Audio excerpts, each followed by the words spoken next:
I am so happy to have him on the show to have a conversation about the events that are taking place in Syria. We are joined with Kevork Almassian. I want to make sure Yes, I got that right. Excellent. A geopolitical analyst and host of Syrian Analysis. Man, thank you for joining me in this. I really do appreciate you joining me. How you doing this today? I'm trying to be being productive in these dire times that is we are witnessing nowadays, especially in my country, Syria. So it's a really difficult situation there. It is deeply disturbing. And when I say we are in a global war against sociopaths, I really mean it. Um, the notion that we would back full blown terrorists, go into a country, and then try to modernize them, basically say that they are diversity friendly jihadists or that they are Syrians that just have a disagreement with their government is outlandish. But Yes. that's the way they're trying to sell it here in the United States. CNN just did an interview with the lead terrorist, what is his name, Jelani, Yeah. and is trying to moderate him as if, well, he just has a disagreement with his government. Yeah. It's I would outrageous. I Give me would your take. just say this is not new in the U.S. foreign policy approach. The U.S. Foreign policy has been consistent about supporting this type of radical Islamists, let's Mhm. say, in the Islamic world, just like supporting the neo-Nazis in Ukraine. Yeah. For those who don't know, after World War II, the U.S. intelligence and the British intelligence, they hired many neo-Nazi remnants in Ukraine to wage resistant operations against the Soviet Union. But to the support for these radical Islamists, it started basically, or it accelerated in the early 80s, when the US decided to arm and equip and train and send multinational terrorists to Afghanistan again against the Soviet Union. This was the first time they have put this policy into practice. And Brzezinski was in at the borders with Pakistan, and they were like guiding these jihadists to go to Afghanistan to liberate their country from the Soviet occupation. Now, I think what happened in Afghanistan in the 80s is very little compared to what is happening now in Syria, because the amount of money and weapons that the Americans and their allies have dumped in Syria, it's with tens of billions of dollars. And the Qataris have funneled, they're very rich, and they have funneled tens of billions of dollars to these radical groups. And the reason they wanted to do it, because they wanted to destabilize the country and force Assad to compromise. So first of all, they didn't want like a clear-cut regime change. They wanted to exert pressure on him so that he compromises on major geopolitical files in the region, which basically is about the Arab-Israeli conflict. Because Syria has an instrumental role in the axis of resistance, and it represents the strategic depth of this alliance and also supply chain for Hezbollah, which in turn delivers the weapons and the knowledge, the military knowledge, to the Palestinian factions. So for the Americans, they have to neutralize this threat against Israel. And in order to do that, they have no problem with dealing with these radical Islamists.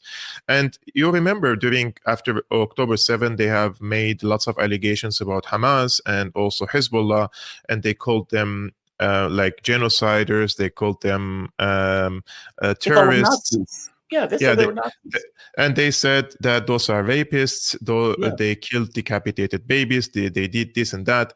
And everything you heard about Hamas and Hezbollah from the mainstream press and the Western officials, those are the same traits that these militant groups who are now marching in Syria. And those are all documented on video, unlike the allegations that we heard about the decapitated babies.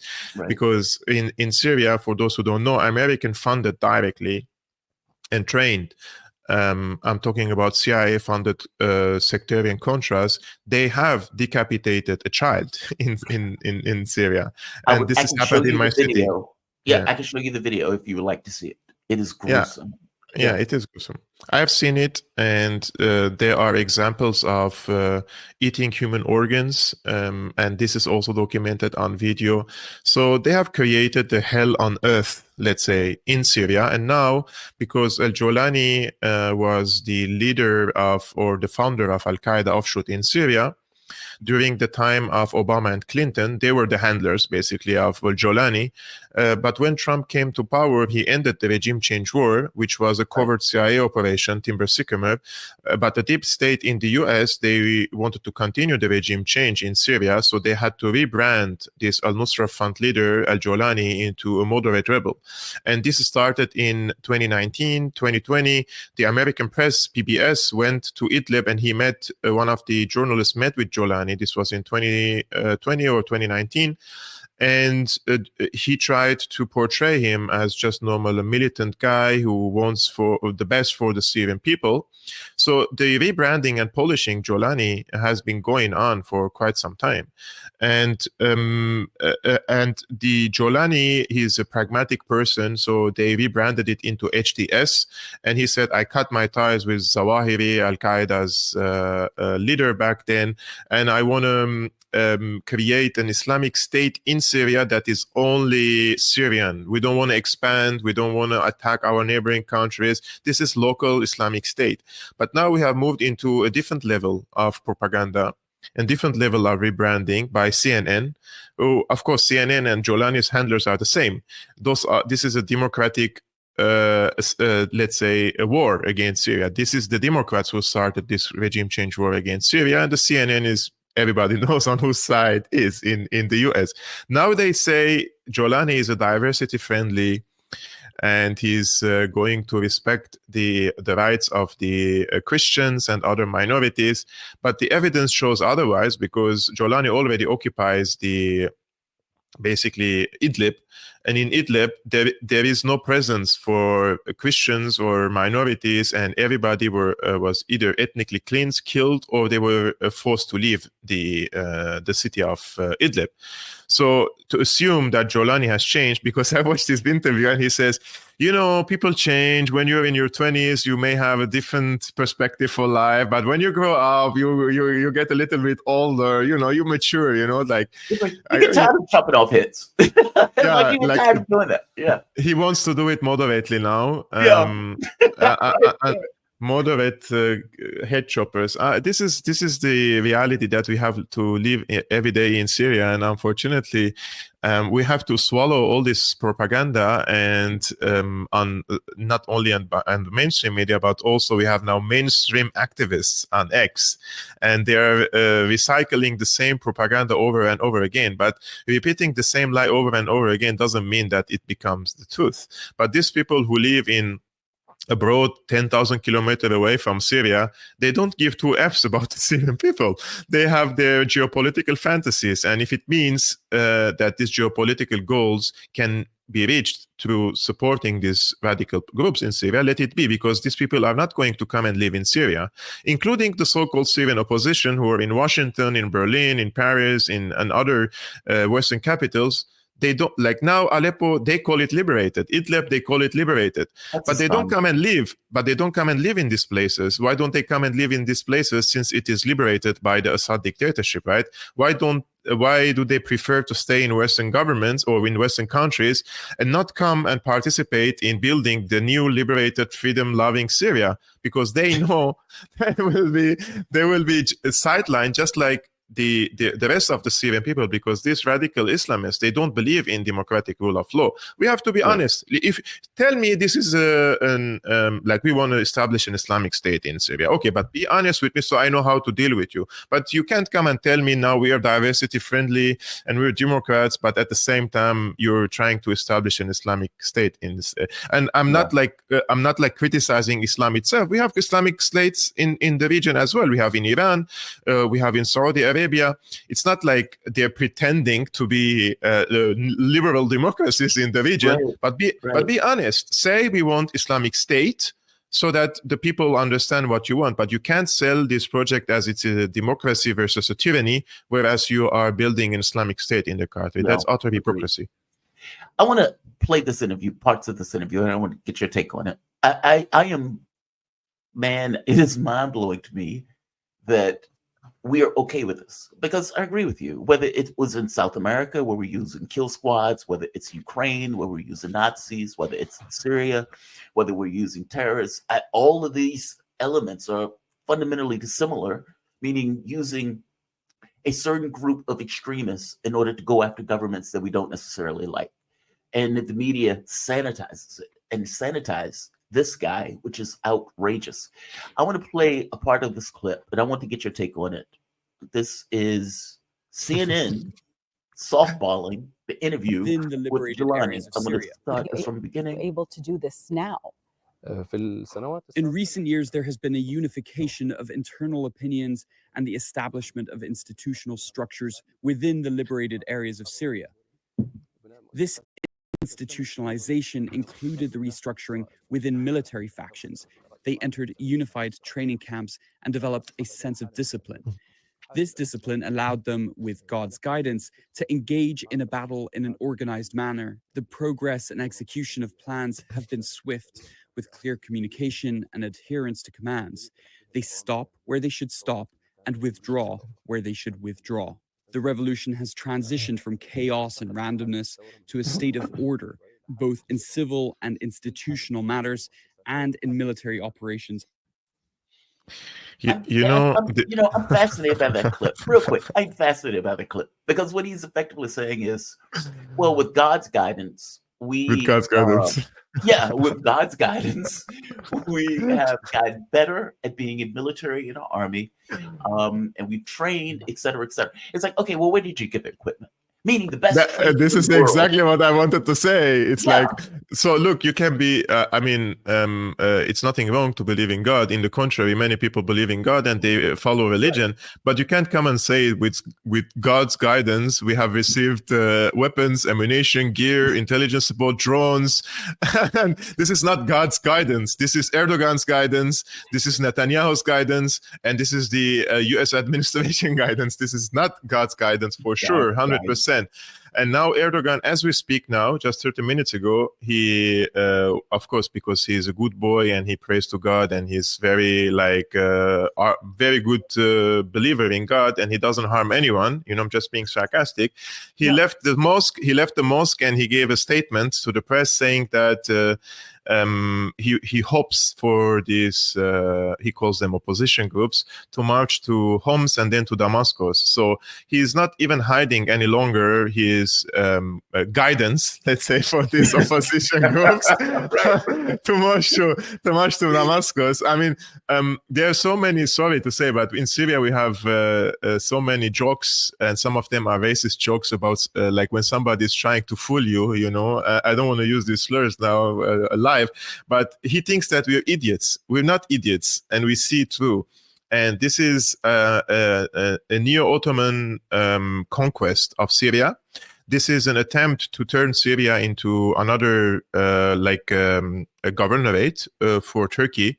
And for those who want more understanding of this, go to X, Twitter, and type hashtag Halep, which is Halep is the Turkish word for Aleppo, Halep 82.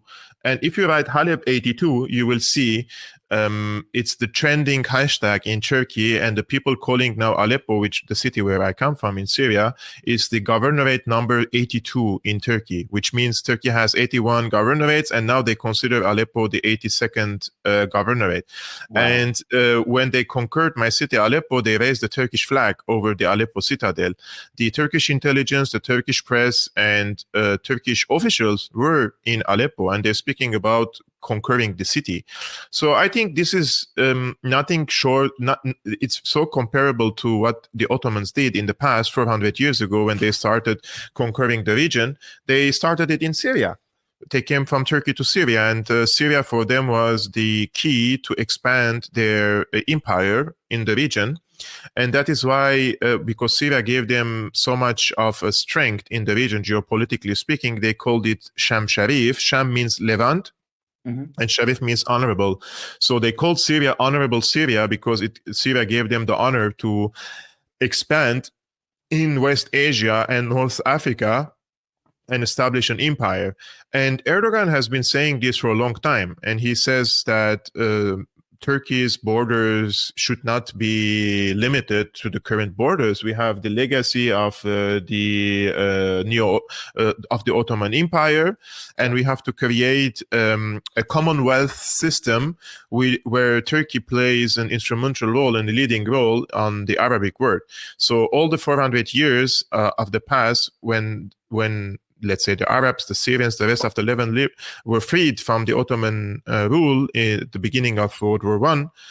He believes that this was a strategic mistake and he has to reconquer these regions, whether through proxies, just like he's doing now by the Jolani gang, or directly. So I think that what is happening now is an imperialist project. And imperialism is not exclusive, let's say, to the US and Israel. And he has aspirations in Syria, and he's now marching his terror army to Damascus. And the situation is, very difficult. Well, I was going to ask you it's dire. Hama has just fallen, apparently. I think it fell yesterday. How did they catch the Syrian army so unaware? And the reason I ask this, you yourself had been talking about this, and apparently they had been bragging about this on Telegram. So if you were aware of it, how was it Syrian, Russian? Well, Russia, they're in a war, so fair enough. But how did they get so radically unaware where they're just routed? It's astonishing. It's amazing. Give me your take on this. How did this happen? My friend, if I knew about it from 3,000 kilometers away about this attack, how they didn't know about it? I have the same question. It's like the officials should answer this question, because it's impossible not to detect the movements of the militants, and they have big mouths. They brag about it, and I'm sure the Syrian intelligence and the Russian intelligence, they have assets in Idlib learning about their operations. So it is quite astonishing to me as well that something like this happens and so quick. And I learned from my past mistakes as political commentator and analyst that when there is something happening and it's illogical, like there are things that you can't explain it in a logical way, this means there are certain factors that you can't see. They exist, but you don't see them in order to have a full picture. And I think there are factors in this case that we don't know. There is a hidden story behind this. It's impossible for the Syrian army to retreat like this in a quick way, like from Aleppo, and not withstand 5 days in Hama, because the amount of military, the reinforcement the Syrian army sent to Hama, they were huge. It's unexplainable how we could retreat, let's say, the Syrian army from Hama. So this means there are things that we don't know. And what is at play, nobody knows. So I would like to show the map of control over Syria, if you don't mind. You can take it on the screen if you want. Yeah, absolutely. Just for the people to understand what's happening. So this is the map of control over Syria now. These green parts here, those are the new areas conquered by this Jolani gang. And this is Idlib. So they attacked from here on Aleppo and they conquered it. And now they are moving all the way to Homs. So this is Hama and this is Homs. They're already almost on the borders with Homs. The reason why they want to go to Homs is if you occupy this area, you will no longer have access to the coast. So if they occupy Homs and come to the west and block this road, then the entire coastal area will become like an island separated from the rest of Syria, which means the Syrian government will lose its access to the Mediterranean. And this area will be completely sieged. And this also means that any sort of assistance in terms of the fuel and gas coming from Iran to Syria to operate its military, it will be also gone, because now Iranians cannot send fuel to the Mediterranean for it to be recycled here and be sent to the rest of Syria. So they're doing, I would say, a clear cut military operation to cut the supply chains of the Syrian military and the Syrian energy resources, basically. And if they occupy Homs and move to the west, they will seal the borders also with Lebanon. And by doing so, they will hit two birds with one stone. One, they will give they will separate, as I mentioned, the coast from the rest of Syria and try to start sectarian war here because it is populated. There is a big Alawite population here, which President Assad comes from. So they want to take revenge against them. And secondly, by sealing the borders with Lebanon, they will try to establish a military belt around Lebanon in order to stop the supply chains of Syria to Hezbollah, because this is the American goal and this is an Israeli goal, and both sides asked Syria to cut the supply chains of Syria from Damascus and the rest of Syria to Lebanon. And when Syria rejected, now they're trying to do it to their proxies on the ground in order to impose a siege on Lebanon and eventually try to degrade and weaken Hezbollah. So it's a multifold strategy, and Erdogan and Israel are cooperating in this operation against Syria, whereas the pro-Palestine camp, I'm sure you've seen many people are nowadays on the side of HDS, Syrian opposition, Syrian rebels. Yes. And people have been hypnotized for a long time, brainwashed, psyoped by many media outlets in the region, including media outlets which claim to be pro-Palestine. But this is the psyop that they do. They support Palestine, they gain credibility, popularity, and they have a big financial base support. They are funded by Qatar, basically. And then they, these TV channels, they discredit the players who give tangible support to the Palestinians or to the Lebanese armed struggle. So they can't come and say, we want to, like Qatari outlets cannot come and say we are against Palestine because that's too controversial and unpopular, but they can discredit the allies of Palestine, basically, and try to portray them as killers, as sectarians, as people having imperialist agendas in the region. So you penetrate the left-wing scene in the region and say that Iran and Hezbollah and Syria are not your friends. And your friends are Turkey and Qatar, basically. Who, one of them, Turkey is a NATO country, and Qatar is a major non-NATO ally of the US. And so this is how the PSYOP works. But if you see all these so-called pro-Palestine activists and journalists and podcasters, especially in the UK, those are all Muslim Brotherhood remnants. Those are the people of Qatar and Turkey, and they are craving for the days of the Ottoman Empire, where there were an Islamic caliphate in the region, and they have been the dominant force over the region. This is the reason why it's happening, and anyone else who tells you otherwise, these people are so dishonest and keep calling it a liberation, and like finally they're getting rid of the Assad tyrant. Anybody who says liberation, I tend to discount. I mean, it's so obviously an overthrow attempt of the government.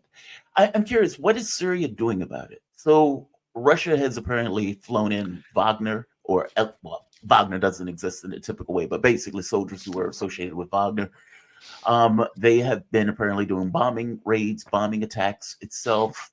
Hezbollah has apparently said that they would send troops. Iraq, the government itself has formally said that they wanted the president to get involved and send troops over in order to help. Is this enough, though? I mean, do they have enough force in order to push back the jihadists that are trying to overthrow the government? And another thing, Idlib.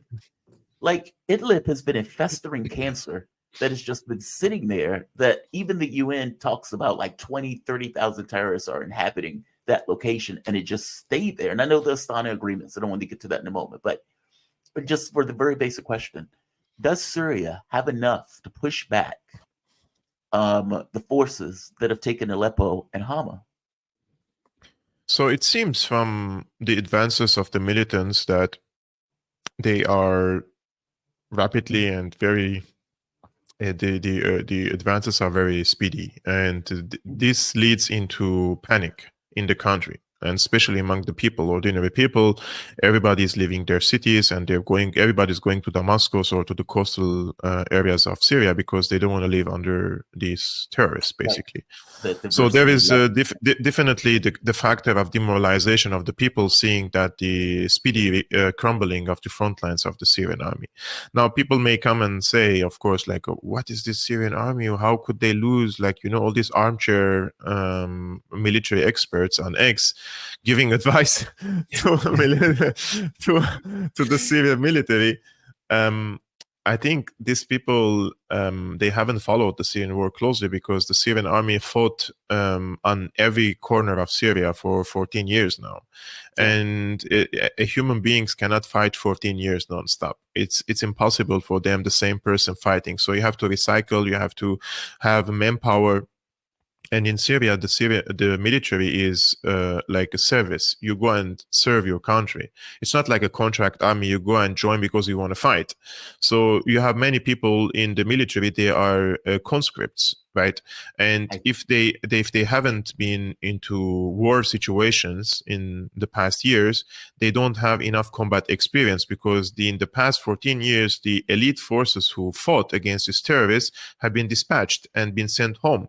I mean, they fought already enough for 14 years. How do you think that they can continue fighting? Their life can't be all fighting in a military service. If it was a contract army, and you're joining it voluntarily, it's your job to fight, and you agree to go and fight in exchange for certain incentives, for example. But in this case, I think the Syrian government has made a big mistake, thinking that the war is over. And it has given the impression that, we emerged victorious from this regime change war, and now we have to dispatch the military and start replacing them with new conscripts. I'm not saying that these old soldiers should have stayed, but at the same time, they should have found a formula to create at least a few military professional units, not from conscripts, but rather from people who want to fight for such emergency situations. And now we have a military, it's either exhausted, the old soldiers, or the new conscripts, against well-trained and well-armed, NATO-armed and NATO-equipped, basically, a contract army. These people who are fighting now against the Syrian army, they have contracts with Turkey, and they receive monthly salaries from Qatar, and they have the best and new equipment from NATO countries, including jamming technologies, including satellite internet. And this is one of the reasons. Exactly, this is one of the reasons why the Syrian army retreated from Hama, because the militants jammed the communication of the Syrian army, and there was a confusion that they couldn't coordinate among each other. So they took the decision to retreat.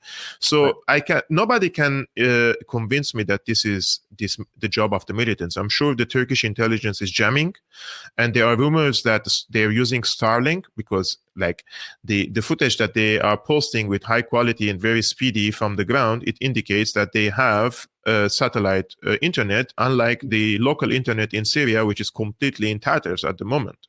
So they have every means to advance. Therefore, the intervention of the allies, the amount of assistance that we have seen, it's not enough at all. And the volunteers who came to Syria, they're in hundreds, and this is nothing compared to the threat. From my understanding, it's like hundreds of thousands of militants that are involved in this. I mean, is that correct? In Idlib alone, they have between 40 to 60,000 militants, and in the north, they have probably again 20 to 40,000 militants. And not all of them are now in Hama, because they have to overstretch now in Syria. The most important factor in this is this coordination between the US, Turkey, and Israel. And these parties are all involved. Now, the U.S. is bombing the border crossings of Syria to stop the influx of volunteers coming to Syria to assist Syria from Iraq, for example. So the U.S. is acting as the air force of Al-Qaeda, basically, in Syria. Israel is also bombing Syrian military positions. And these American and Israeli fighter jets, they're not bombing Al-Qaeda forces. Does anybody realize that? And and this is the point that I would like to raise to these pro-Palestine activists who side with Al-Jolani now. Why the Americans and the Israelis bombing the what they call the Assad army and not these terrorists? Doesn't that indicate that the Americans and the Israelis are basically on the side of the militants? Yeah. I mean, it doesn't take so much genius to understand what's happening in Syria, but here we go. We have to explain things like people are, I'm not talking about your respected audience, but these people, like we're talking to 3-year-old kid, like putting the milk in the mouth so that the baby swallows, you know, like it's crazy. Why are they? I mean, why do you think there's that disconnect where they would look at, I mean, look, from my point of view, I support it. I support the Palestinian cause. I think it's a genocide. It's outrageous. But I also can look at this and say, okay, well, obviously the US, Turkey, and Israel have a hand in this and are backing, training, funding, and propelling this. I mean, even if you're looking at or listening to Lavrov, for example, in that interview, it is clear that Turkey is involved. They're doing everything in their power not to say it because they want to still negotiate with Erdogan to do something about the situation in Syria. Like, why do you think there's this disconnect between people in the sense of saying, okay, they support the Palestinians, but they turn around and say, hey, Jilani is a diversity-friendly terrorist? Why do you think that disconnect exists? What are they looking at that I'm not seeing? There are multiple reasons. Some people, they see the world from the American liberal lens. Everything for them is about democracies versus dictatorships, just like they see the situation in Russia. Putin is a bad guy and the Ukrainians are the good guys. This is a democracy, this is a dictatorship, so we side with Ukraine. So you completely take out the conflict from the context, which is the geopolitical conflict, the minerals, and the Black Sea, the nuclear weapons, like all the important factors. You take it out, and you just become someone like a robot, and like you have a Neuralink in your brain, and you're like democracies against dictatorships against democracies, and if Putin succeeds in Ukraine, then he will march to Europe. The same thing. These guys are clearly not democratic. Like yes, I know. That's why that throws me, right? It's like these guys are clearly not democratic. They're but literally overthrowing the government. Exactly, but if you watch CNN, I mean, the CNN journalist met with Jolani and she's playing with him like a softball. You saw it, and they're trying to polish his name because they know the core of the issue. It's geopolitical, and they don't care who is executing this project. But the ordinary people, those who see from this particular American liberal lens, they see Assad as like the tyrant. So the Syrian people, those are the rebels. So we have to support the rebels against the dictator. And you have other people who are very sectarian. And those who watch what's happening in Syria, they have to also see it from the sectarian lens, because basically the jihadists in Syria, they see Assad as coming from a minority religious sect, which is the Alawite sect. Right. And they want to basically eliminate him because he comes from this religious sect, because for them, this religious sect is not Islamic enough, because the Alawites do not cover their heads, they drink alcohol, and they believe in some philosophical teachings beside Islam. So for them, Assad is an infidel, and we have to take him out and restore the Islamic rule over Syria. And then you have people who are completely psyoped by Qatar and Turkey, as I mentioned at the beginning. And you have paid activists. I mean, Qatar and Turkey, they pay activists to sit on X and tweet all day and every day. I mean, I know this because I received such an offer. Did you? I know.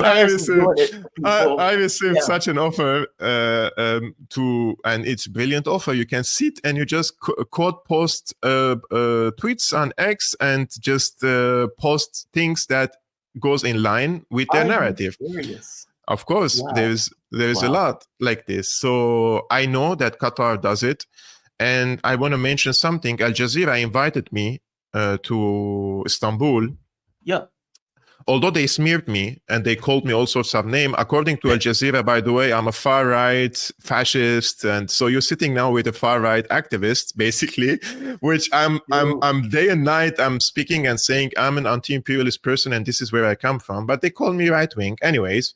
And secondly, although they smeared me, they invited me to Istanbul for a debate.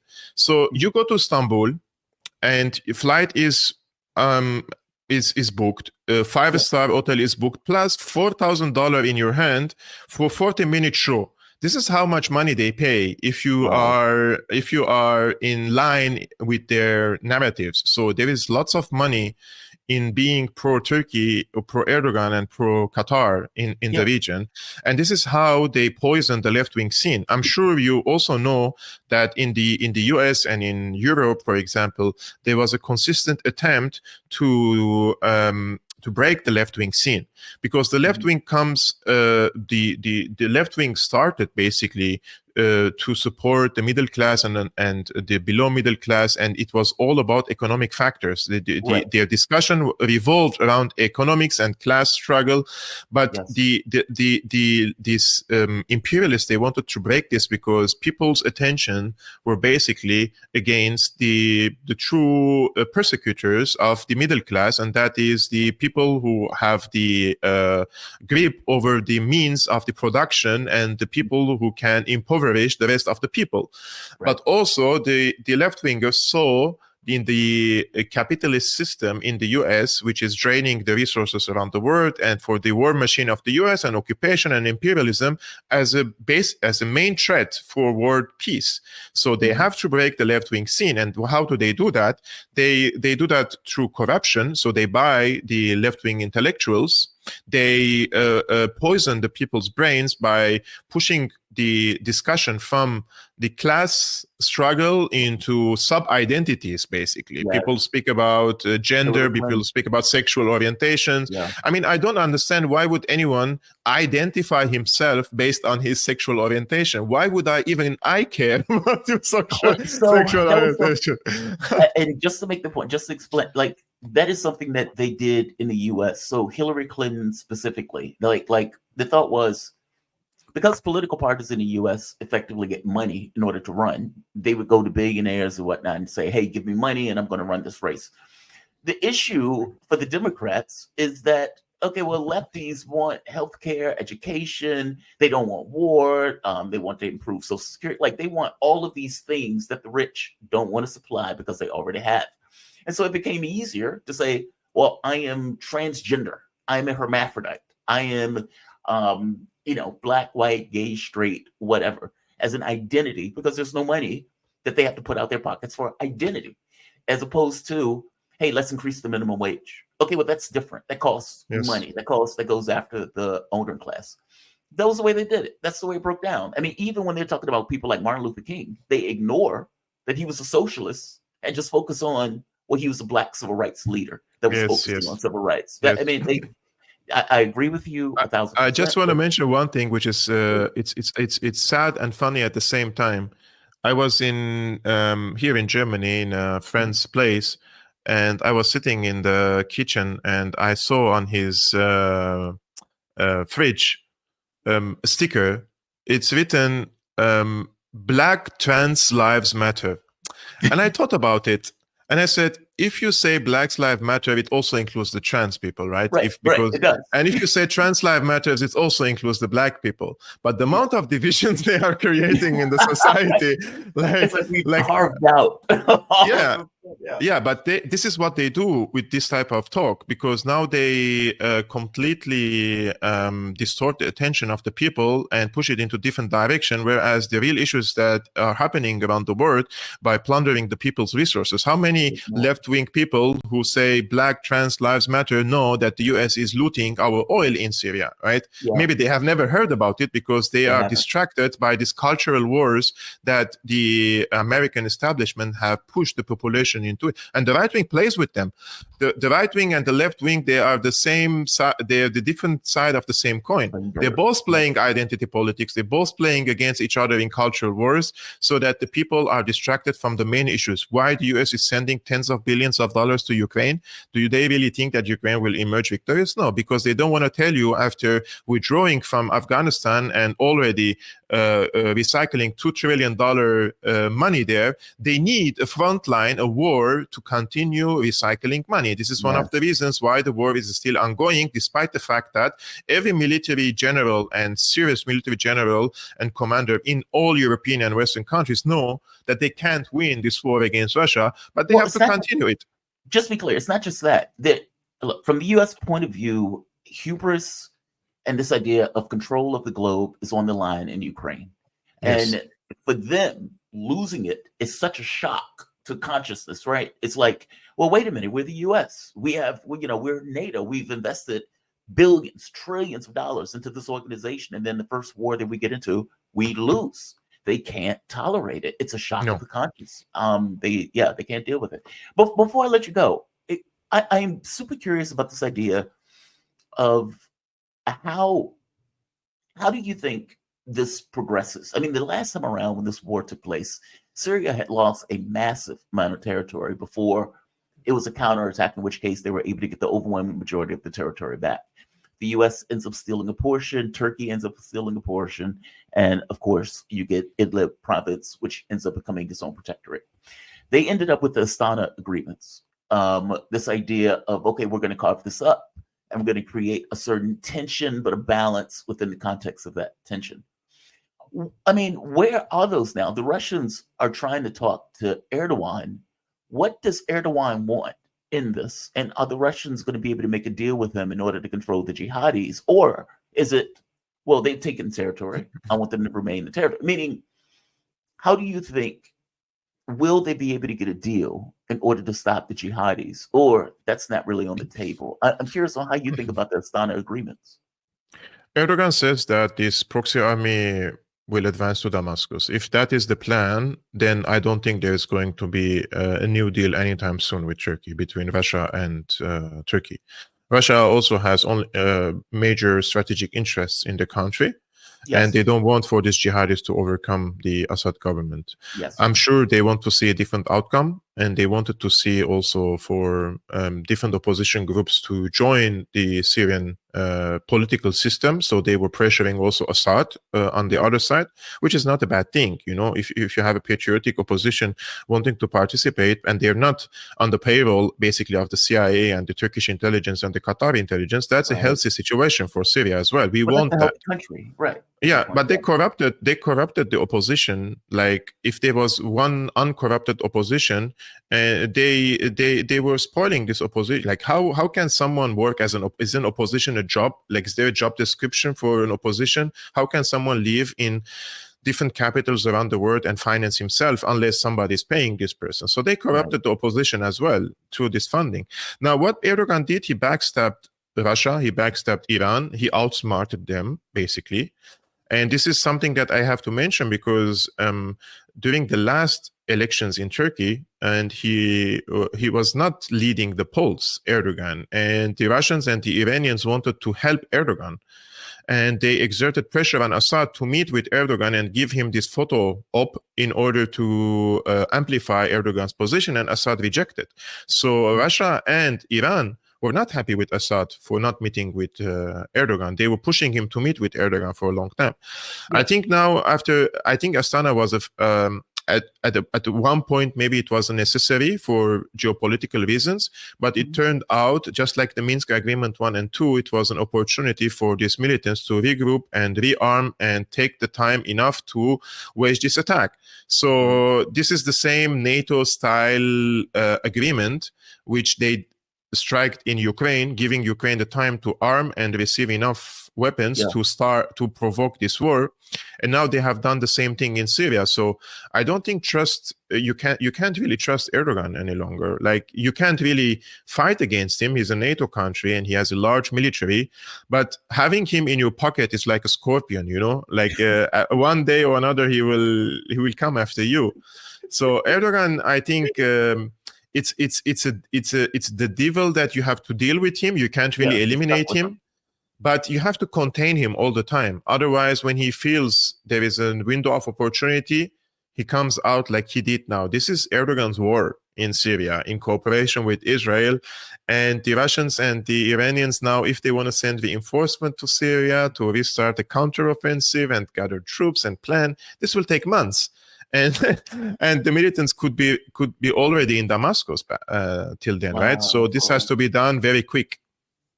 I mean, from your point of view, how do you think this turns out ultimately? Do you think, I mean, because you're right, Russia has this, God, man, there's so many interests that's going on here. As you pointed out, the U.S. and Israel wants the shipments that are coming from Syria to stop, that basically that are going to Hezbollah. The U.S. also wants to be able to put its thumb in the eye of Russia because they know that Syria is an important strategic asset to Russia. Like there's so many interests that are kind of balled up into this kind of one country. How do you think this ultimately ends out? Do you think the Russians will send heavier reinforcements for counterattacking the situation? Do you think they'll be able to, well, do you think the Syrian military and the Russian military currently will be able to stop the militants in their advance? How do you think this ultimately turns out? Lavrov said with Tucker Carlson that they will meet in Doha. I think this is going to be tomorrow or today. Yeah. So it depends on the results of the meeting between Iran, Russia, and Turkey. And if Erdogan rejects to withdraw from the territories that his forces occupied, I think there is not going to be a political solution, and it's going to be military. And the Russians have two options: lose Syria, lose access to the Mediterranean. Iran's access of resistance is gone completely. So the United States have achieved two goals with hit two birds with one stone. And the Russians and the Iranians are completely out of Syria. So it's up also to them, because the Syrians are not fighting only fight for themselves. They're also, this is a strategic fight for also for the struggle against the American hegemony. And if the Russians and the Iranians want for the US to stay a dominant force in the region, then they can delay. They should delay this support to Syria. But if they want to counter the hegemony of the US effectively, and for once and for all, and not like the last time when the Syrian army was advancing everywhere and they were reaching concrete victories, and all of a sudden they said, let's stop and Astana agreement and freeze the conflict and give them time to rearm and come back. No, if that's going to be the case. Why did they do that? I'm sorry to interrupt. Why did they do that? I never understood the Idlib thing. Like, they were able to take back so much of their territory. Then they get to Idlib. The U.S. threatens, like just mind-blowingly threatens, that they would kill anybody that tried to attack Idlib. So I guess there's that they didn't necessarily want to provoke the U.S. on that front. But Idlib was a festering sore. I mean, it was obviously a terrorist haven at that point. Why didn't they resolve that? I guess there are 2 points. One, I agree with you. I don't necessarily think that Russia can allow Syria to fall. I can't see it. It would be a strategic failure, blunder like nobody's business. Yes. So there's that point. And the other point, explain to me why they left Idlib the way it is during the Astana agreements. I don't quite get it. The Russians, as I said, they know Erdogan is a megalomaniac. He has aspirations, but at the same time, you have to deal with him. So they have to find like a middle ground. And they didn't want to lose Erdogan in the context of their struggle against NATO.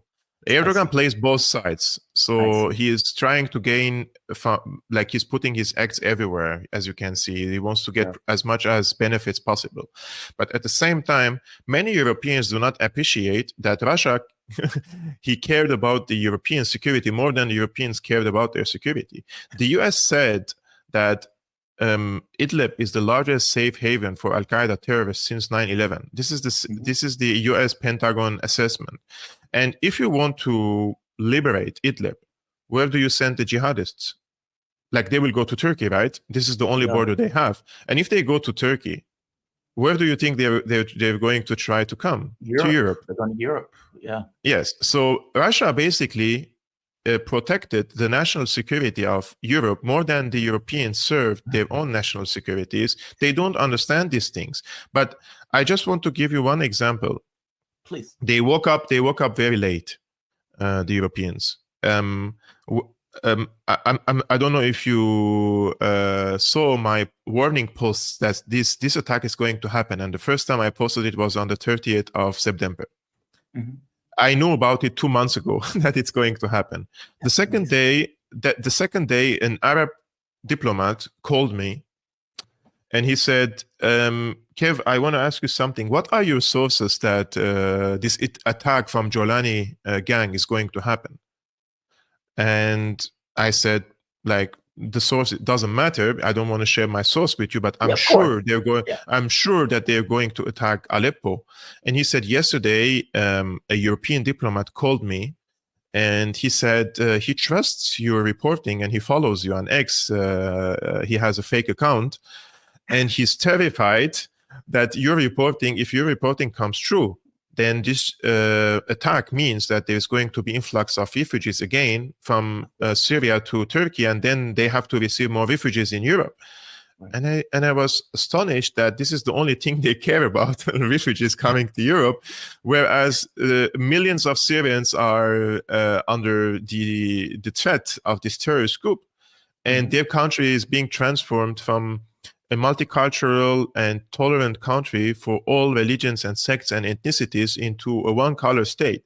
The only thing they care about is, like, we don't want more refugees because we don't want the rise of the right-wing groups, etc. But my reporting turned out to be true, and my information turned out to be true, and now the Europeans have to deal with a new reality, that is Syria is coming under the rule of a group which they call a terrorist group. The Europeans and the Americans call HTS a terrorist group, and they put $5 million on the head of Jolani. And then the CNN journalist goes and talks to Jolani in Aleppo like nothing happens. Do you really think that she went there and without her mobile, for example? Do you think that the Americans do not have the GPS and the location of Jolani now? Like, he is walking in the streets in Aleppo. If they want him, they can kill him. But why don't they do that? Well, they're using him as a weapon for their own geopolitical global interests. Man, thank you for this. I really appreciate this interview. I am deeply sorry. Thank you. What my government is doing in this situation. It's like I said, there's some days you wake up and you realize you're not on the right side of history on this stuff. And I swear the U.S. is doing any and everything in its power to stay in control. I'm sorry, man. I'm happy that you're awake. I'm happy that you're awake, and many of you like awake and not woke. The woke are not awake. and you know, it's very important for people like yourself to have a platform and speak about these cases and try to educate the people. It's unfortunately too late for Syria, and it's been completely in ruins at the moment. But at least for other people, you know, because what the US has done after World War II is it has unleashed death on hundreds of millions of people, and it killed millions of people after World War II. This is something that should stop. And it's you call them sociopaths. Like they are psychopathic sociopaths. They don't care about, like, we are flies for them. They can kill hundreds of thousands of us like nothing happened. As long as it serves their financial interests and geopolitical interests, we are just cannon fodders, like they did with the Ukrainians, killed hundreds of thousands of Ukrainians to just try to weaken Russia. So for them, they don't care about human beings. We are nothing for them. So let the people wake up and see that what their politicians are doing. You know, I got to be honest, that was the hardest thing for me to get my head around. Like when I started into the media space, and, you know, in the US, you grow up with this idea that we're the good guys, even though we may do bad things, we do it for the right reasons. We are love and light. We believe in democracy. So you get all of that stuff. And you get all that stuff from media, from school, etc. And I remember when I finally hit my head on it, I was like, whoa, this doesn't make sense. I was like, how are we doing this stuff around the globe? And then I had to kind of just accept we don't care about life.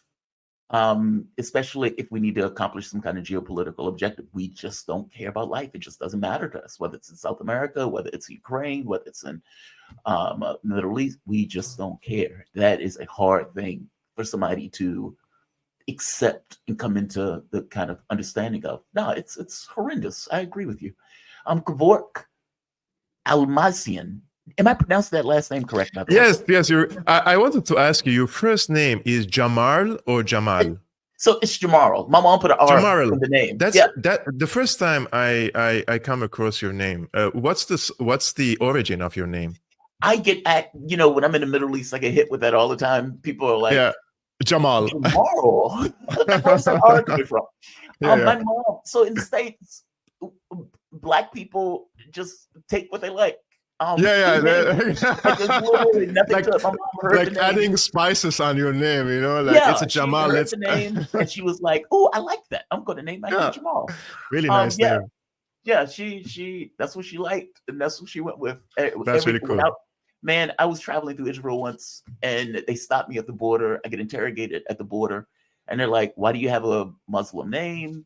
Where is this coming from? Who's your grand?" I mean, they read the riot act purely for that name being Jamal. Wow, man! So, wow. Yeah, it's my mom just liked it. There was no magic to it. Thank you for this, man. I really appreciate that. It's a very informative interview. You have been doing God's work. I swear you have, as opposed to the one who's from God. He's saying with God's guidance, God's guidance, and American money. But no, man, you have been doing God's work on this issue. Keep it up. Thank you so much. Thank you, man. I really appreciate it. Yeah. Be safe, please. Bye. Have a good one. All right. Kevork Almassian. He is a geopolitical analyst and host of Syrian Analysis.